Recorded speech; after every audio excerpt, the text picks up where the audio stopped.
some people's performance is tied to the praise. They're like, hey, I'm going to show you how amazing I am as long as I get the credit. And I'm not saying that they shouldn't get the credit, right? Mm-hmm. You should get credit. You should get praise. You should get accolades, trophies, awards. You should get recognized for the great work that you do. But I believe that it is a problem and a challenge and an opportunity to grow when someone says, you know what, I'm only doing this because of the credit, because of the praise. But if I can help individuals get to a point where they say, I do an amazing job and I operate at the highest level and nobody has to watch me, and I don't do it for the praise, for the accolades, I do it because that's who I am. Mm-hmm.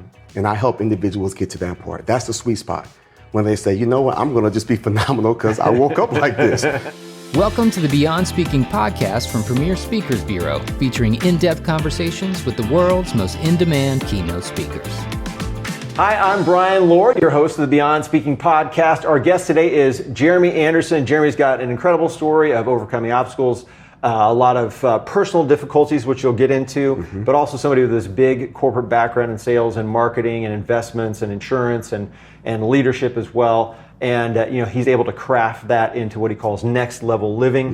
Yeah. And somebody that really connects well with audiences, has a great story and great takeaways. So Jeremy, thank you so much for joining us here. Thanks for having me. Yeah, I'm glad you're here in studio here, and I'm glad you fit into the chair. That's the most important thing.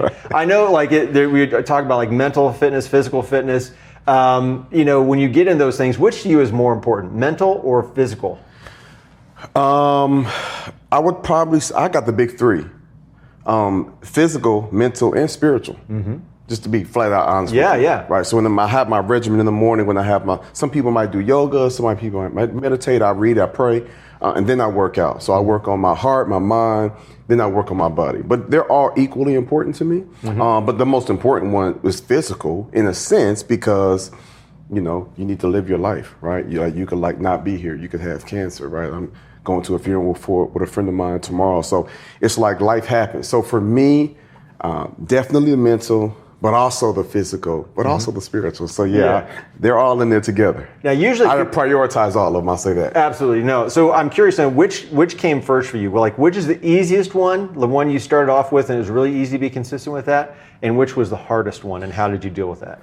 I would probably say the physical was the easiest. That kind of just something I look forward to because you can kind of see the results. Mm-hmm. Then the spiritual, but I would probably say over the last 4 years, it was more mental, more emotional, right? More seeing, having conversations, interviewing people, understanding the battle of the mind, the depression, the anxiety. So I began to put a lot more focus into my mental health, making sure I'm in the best position so I can be the best husband, the best father, the best CEO, executive, the best speaker, the best trainer, the best mentor for others.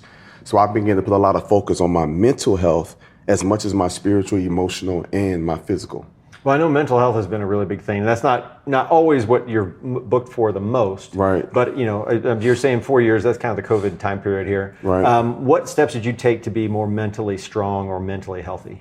So though organizations and companies don't book me specifically for that, I weave that in all of my presentations. Because in order for you to experience peak performance and really go to the next level, you're going to overcome a lot of challenges. And when we talk about occupational integrity later, I'll break down to you the importance of it.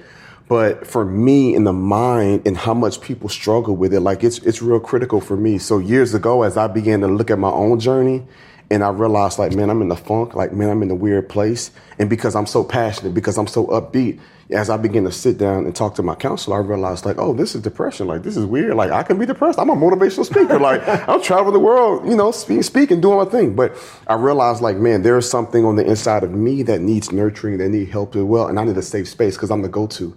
In my family, I'm the go-to with our 4 companies. I'm the automatic go-to with all of my peers, all of my entrepreneur friends that's having issues, challenges with their marriage. I'm the first call that they make. Mm-hmm. And so it's just who motivates the motivator, right? Yeah. Who can be strong for those who are the strongest? And so for me, I realized I had to set boundaries. Like we talked about before, do not disturb. Yeah. Right. I've got my assistant that kind of screens everything. And so I really practice that mindfulness to, okay, how do I feel in this moment? Where's the gratitude, right? What am I excited about? What did I learn today? What am I looking forward to tomorrow? What am I grateful for? And then really taking the time to breathe and just kind of pace myself. Yeah, that's interesting. So just kind of going back to set the table for those who are watching, listening here. you have a story of this remarkable story of overcoming obstacles and difficulties. Can you kind of lay that out for us? Yeah, I'll give you the 60-second version. Okay. It can be 120 seconds. Okay, all right, there we go. So my mom had me very young, right? Was born in Dallas, Texas. She was 16-year-old teen mom. So I grew up instantly in poverty, years from myself of drug and alcohol abuse, a diagnosis of ADHD. So I had a hard time sitting still and learning in school. I was getting kicked out of school, fighting a lot of anger, a lot of rage. My biological father wasn't there, made a bunch of wrong, bad decisions. And I went to 3 different schools for the 9th grade. Like I know all about failure, right? Yeah. And I finally came across a group of educators that really connected with me. And I saw the humanity in them, and I realized, man, they were fighting through some really rough things. Like one of my teachers was diagnosed with cancer, but she still showed up.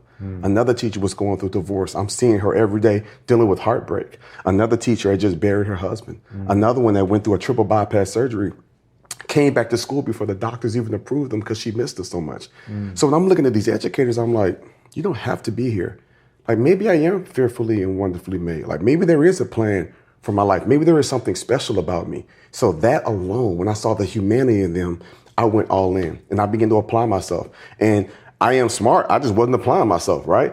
And I ended up catching up with my right grade, took summer school, took night school, graduated from high school on time, a part of the student government, went to college, got a bachelor's, master's degree, began to write books, travel, to speak, and the rest is history. So I went through a lot of that, and that was in my adolescent years. And then in adulthood, I've experienced and grown a lot from marriage and sickness and losing babies and a lot of the trauma that adults go through. It's like, how do you manage companies and businesses? How do you still show up to be your absolute best and perform at the highest level while your world's caving in around you? So it's been quite a bit that I've been able to overcome over the years. And so now when I grab that microphone or I had that countryman on and I'm speaking, I'm able to let them know, like, I get it. I see you. And I know it hurts, but it's possible and you can get through it. Yeah, that's awesome. I mean, that is something where people can really identify absolutely with that. Even if people coming from different backgrounds or whatever it may be, that everybody has those personal heartaches that they have to go through. But a lot of people unfortunately don't share it. I've heard a lot of people tell me like they feel that my superpower is that I'm really vulnerable. And I share things that the average person probably wouldn't share. Yeah. Because, it's like Instagram. You only put your best meal out. You don't, if you're eating a bowl of cereal, you don't post that. Yeah. But if it's a nice avocado with the egg white and the toast, that's a cute picture, right? Yeah. But I tend to show the real, and I feel like that's what really helps me to connect with the audience. When they can see my heart, they can see the real me, and it's like, man, he's being vulnerable with me right now. And that's where you build connection, and that's when you build trust, and that's when transformation takes place. Yeah. Where did you get the courage to be able to share those things?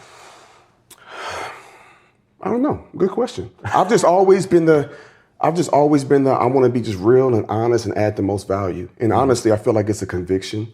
Yeah. It's a conviction. It's me humbling myself. And me saying, you know what, I'm less concerned about what you think about me.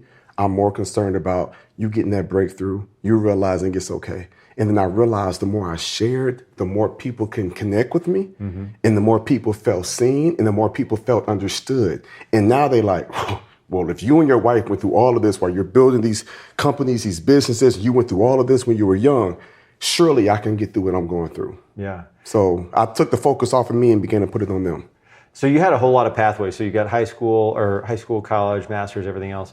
You have a lot of pathways. What made you decide to go into business? So it kind of evolved. It was purely an accident. Yeah.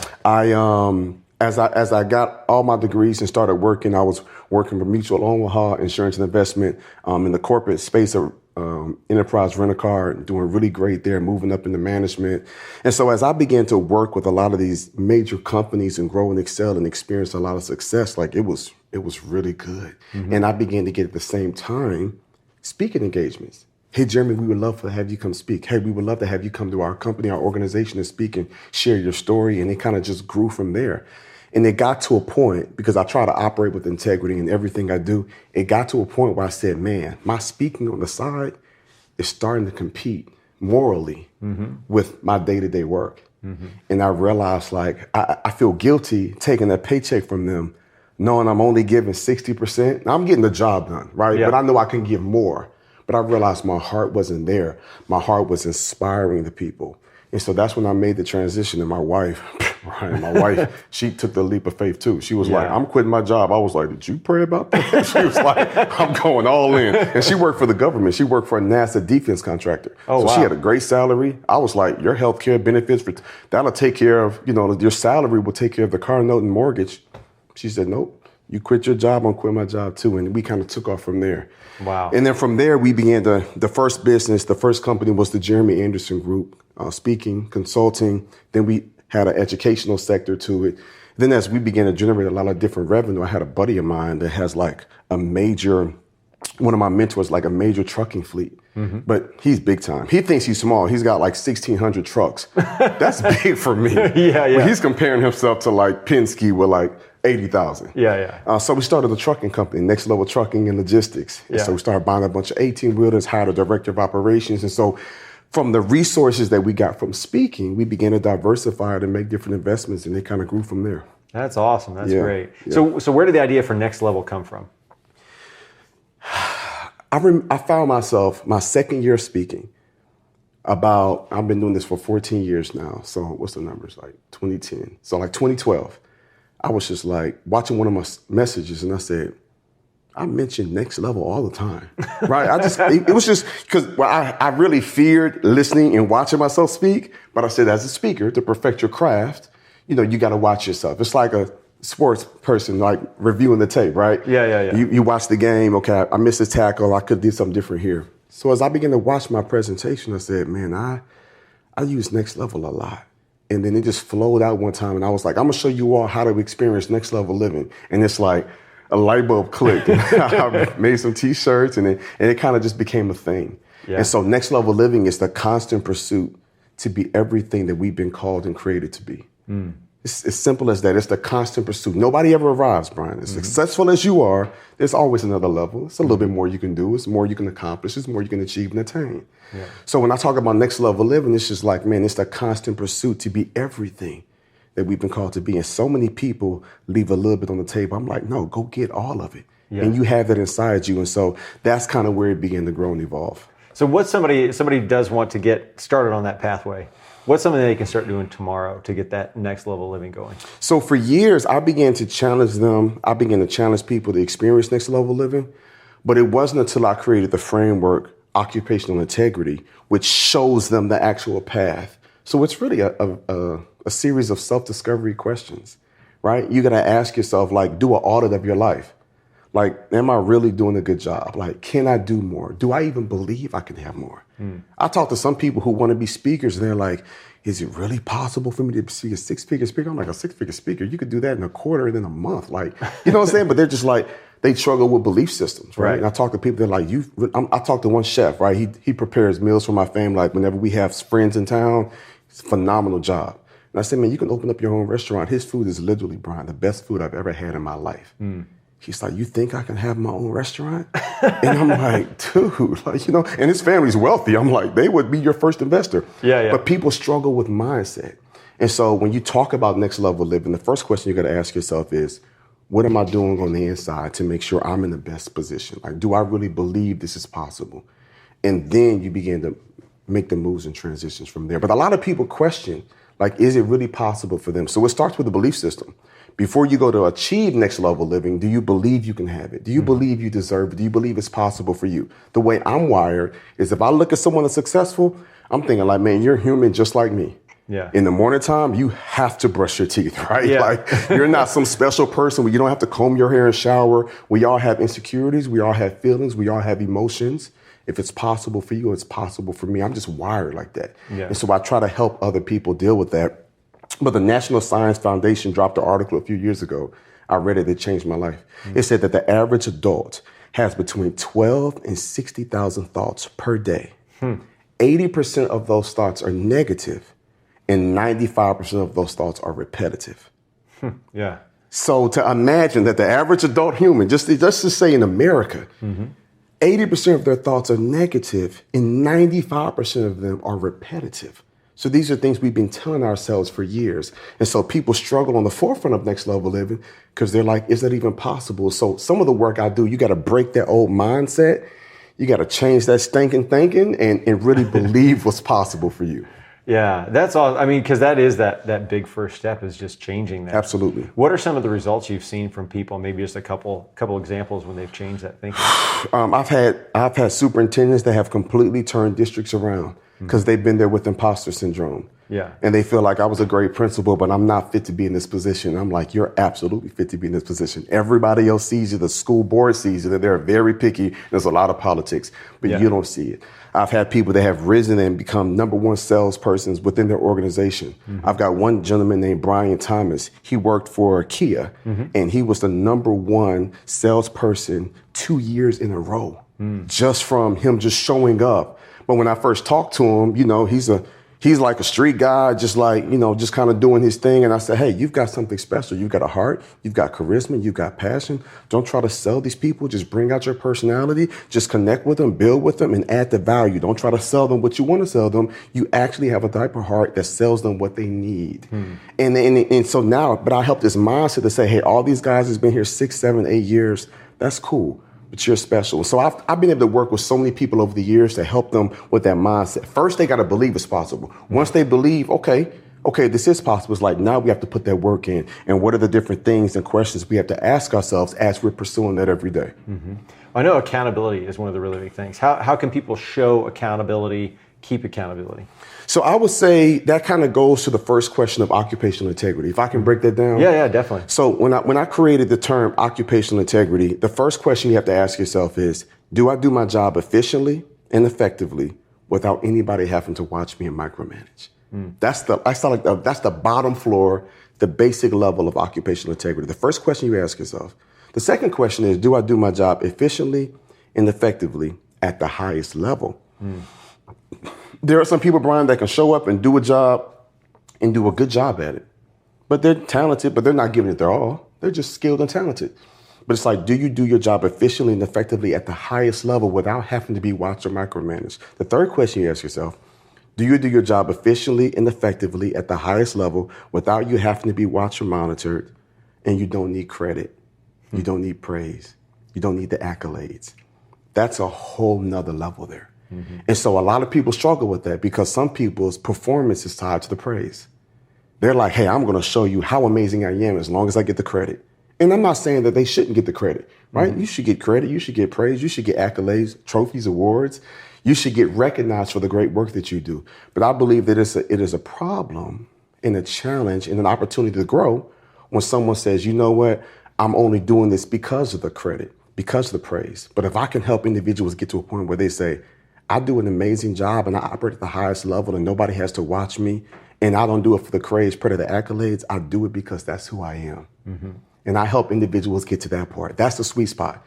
When they say, you know what, I'm going to just be phenomenal because I woke up like this. I don't have to be coerced. I don't have to be persuaded. I don't have to get the recognition. I'm going to show up and do an amazing job. And I remember having a conversation with one of our employees. I have this thing called, you heard of H&M? Yeah. Right, not the mall, not the store. Oh, okay, different one. Yeah. Which one is this? I'll set you up. I know. Well, there you go. So we have teenagers, so for sure. We got to be in the mall sometimes. For really sure. Want to or not. Yeah. So the H&M I'm talking about is the heart and mind. So with all of our employees, I only work with our COO and our executives, but every blue moon, I'll connect with our team members. And I had a conversation one day virtually, one of our team members, Stevan, he was really struggling. And we had an H&M conversation, his heart was in a good place. We talked 5 minutes, he's in a good place. Then I said, okay, let's talk about your mindset. How you doing? And I noticed some gaps there. And I said, hey, let me ask you a question. If I would have told you I need to hit these numbers here, but if you hit these numbers, you would get 10% of everything that was generated from it. Would you have put forth more effort? Would you have given it more energy? Would you have had more drive? He said yes, but not because I'm motivated by money. I would have just been incentivized. I said, that's motivated by money, right? Sure. And then it spilled out my mouth. I said, I need everyone within our organization to operate with occupational integrity. I shouldn't have to coerce you or say, I'll give you a bonus if you hit certain numbers. I just want you to be phenomenal because that's who you are. And so those are the questions that you have to ask yourself on that journey. And then you go even deeper. It's like, okay, do you do your job at the highest level efficiently and effectively? Nobody has to watch you. Nobody has to micromanage you. You don't need praise and accolades, but can you do it in the face of adversity? In the midst of challenges, in the midst of the storm. There are some people, and you know this to be true, they operate at a very high level. as long as everything in their life is perfect. As long as the situations are amazing. But what makes Tom Brady great is when he dislocated his shoulder and they're down 28 points and they come back to win the Super Bowl. Like that, what makes Kobe Bryant great? Well, he tore his Achilles and still limped to the free throw line to hit those shots to help the Lakers win the game, knowing that he was going to have a season-ending surgery. What made Michael Jordan the great is because he had the flu, but he still dropped like 50 points. Yeah. Right? And so that's what separates the good from the great, the exceptional, the iconic, are those that says, in the face of adversity, in the face of storms, because there are some people within organizations, they're like, hey, I'm going to operate at a high level as long as the protocol is on point, as long as everything is how I want it, as long as my management. But when they roll out something new and when they change something within their policy and it ravels them, or if they're having challenges in their marriage or their health, it throws them off their game. And we're not expecting people to be perfect, but we are asking for a perfect effort. Yeah, I know you talked about having a 11-year-old daughter and that sort of thing. Now, what all do you teach her in terms of, she's like next level living or anything like that? Yeah. Like, what's she taking, what's she not taking? Because kids don't listen to us. Yeah, for sure. So fun thing about me is if we go to a restaurant and it's really bad service, I'll give them 20%. Whether the service is good or not. You get 30, 40% if you blow our minds, right? Yeah. So my daughter, she takes after me, she says, Daddy, that person was average. I'm like, oh my God, I'm creating a monster here. But that's what she says, she's like, average. And if you come in my house and you say always grateful, she's gonna shout back, never settle. Yeah. That's like our mantra to life, always grateful. We're grateful for everything we have, but we'll never settle. Yeah. Not if we can achieve more, not if we can experience more, not if we can attain more, right? We have a foundation in South Africa. We feed 1,000 children every single week. Awesome. And so warm meals, thank you. And we have the packages that they can bring home with their family. So some friends of mine in college are like, Jeremy, that's amazing. I'm like, yeah, well, if you do the numbers, we feed about 50,000 people a year. That's great. I said, but Tony Robbins feeds millions, right? And so the way I'm wired, I'm like, hey, if he can do it, I can do it. I'm going to work towards that. So I'm inspired to see what Tony is doing. Does that make sense? Yeah. And so that's something I'm instilling in my children, like always grateful, but never settle. So when she's on the soccer field or she's taking tennis lessons and she's like, I'm like, babe, you're good, but you're celebrating. And the game isn't over. You're always grateful, never settle, right? And so I'm constantly challenging my daughter. Now, Jackson, he's 5. The simplest things gets him excited. So he's not there yet. But Jewel, I'm drilling it on him. Yes. Yeah, he's always excited, always grateful. He never for sure. He's like, Daddy, can I have ice cream? No. Yogurt? No. Cantaloupe? yes. Let's go. He's like, let's go. He starts high. And then he lands on fruit. That's a negotiator right there. He probably wasn't happy with cantaloupe the first For sure. But he was just shooting a shot, just in case I said yes to ice cream or yogurt. But when he says cantaloupe or watermelon and grapes, how do you say no to fruit? I know. That's kid. Yeah. Thank goodness for Costco. Our kids eat so much fruit. So Amen. Awesome. Well, Jeremy, thank you so much for coming on, for sharing about leadership, about occupational integrity, next level, all that. So thank you for coming on. I appreciate it. Man. This is great. Thank you. Great. Well, thank you. So for those who are watching or listening, make sure to subscribe, rate, and review. Also, check out Jeremy Anderson at premierspeakers.com. Again, Jeremy, thanks so much for coming on. Thank you. This is great. Thank you for joining us for the Beyond Speaking podcast. To learn more about today's guest, visit premierspeakers.com. Make sure to subscribe and leave a review wherever you listen.